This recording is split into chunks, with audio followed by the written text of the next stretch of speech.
നാമനിർദ്ദേശ പത്രിക സമർപ്പിച്ചിട്ടുണ്ട്. വളരെ നല്ല ആവേശോജ്വലമായ ഒരു പ്രകടനമായിരുന്നു. നമ്മള് പേരൂർക്കടയിൽ നിന്ന് ഇതുവരെ മ്യൂസിയം ജംഗ്ഷൻ വരെ വാഹനത്തിലും അതിനുശേഷം കാൽനടയായും ഇവിടെ എത്തി. വലിയ ജനക്കൂട്ടം ഞങ്ങളുടെ പുറകെ ഉണ്ടായിരുന്നു. ഞങ്ങളുടെ പ്രവർത്തകർ മാത്രമല്ല, നാട്ടുകാരും കൂടെ ഒപ്പം കൂടി എന്നതാണ് അതിന്റെ പ്രത്യേകത. ഞങ്ങളുടെ കൂടെ വന്ന മാധ്യമ പ്രവർത്തകർ അത് ശ്രദ്ധിച്ചു കാണും. വഴിനീളെ ഒരുപാട് ജനങ്ങൾ വളരെ നല്ല രീതിയിൽ ഞങ്ങൾക്ക് സ്വീകരണം നൽകി, ഇങ്ങനെ കൈയൊക്കെ വീശി കാണിച്ച് വളരെ നല്ല ഒരു പ്രതികരണമാണ് അവരുടെ കയ്യിൽ നിന്ന് കിട്ടുന്നത്. എന്റെ ആത്മവിശ്വാസം, ഭാരതീയ ജനതാ പാർട്ടിയുടെ നാഷണൽ ഡെമോക്രാറ്റിക് അലയൻസിന്റെ ആത്മവിശ്വാസം വളരെയധികം വർദ്ധിച്ചിട്ടുണ്ട്. ഞങ്ങൾ ഇക്കുറി എന്തായാലും 15 സീറ്റ് എന്നാണ് പ്രതീക്ഷ കേരളത്തിൽ.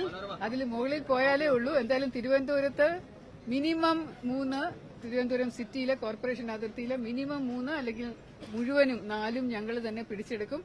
നല്ല സ്ഥാനാർത്ഥികളാണ് നിൽക്കുന്നത്. ജനങ്ങൾക്ക് വളരെയധികം അംഗീകാരമുള്ള സ്ഥാനാർത്ഥികളാണ്. എല്ലാവരും മടുത്തു, ഇടതും വലതും മടുത്തു കഴിഞ്ഞു. അപ്പോൾ ഇനി അവർ പറഞ്ഞുകൊണ്ടിരിക്കുന്ന അവരുടെ ഹൃദയ മന്ത്രം തന്നെ അതാണ്, മാറാത്തത് മാറും, കേരളം ഇനി വളരണം എന്നുള്ള ഒരു മന്ത്രത്തിൽ ഞങ്ങളും അതിനോടൊപ്പം നിൽക്കുകയാണ്. അതുകൊണ്ട് thank you so much for your support. നിങ്ങളുടെ എല്ലാവരുടെയും അനുഗ്രഹം ഞങ്ങൾക്കുണ്ടാവണം. വളരെ നന്ദിയുണ്ട് മാധ്യമപ്രവർത്തകരോട് ഇത്രയും നല്ല രീതിയിൽ ഞങ്ങളോടൊപ്പം നിൽക്കുന്നതിന്. Thank U.